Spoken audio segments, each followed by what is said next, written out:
You carry a gun, Mr. Chase? I never bothered. Ruins the line of your suit. You used to be a spy. My child is a prisoner. $17 million. All they will take is eye, his ear, the hand, and don't tell me you don't have the money.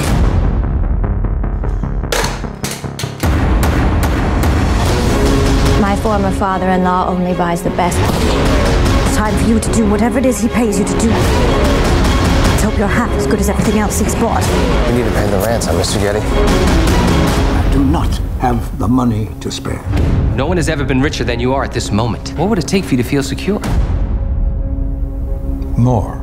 I'm gonna find your son. Getty, BBC! You're protected from every threat. Unless that threat happens to be me.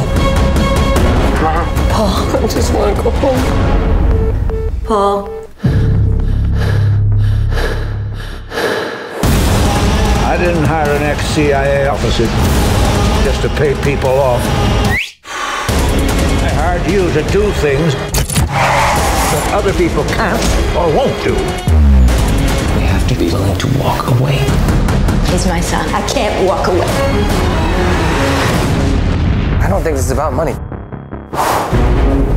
It's about power. Business. Terrible. Family. Tell him I'm coming.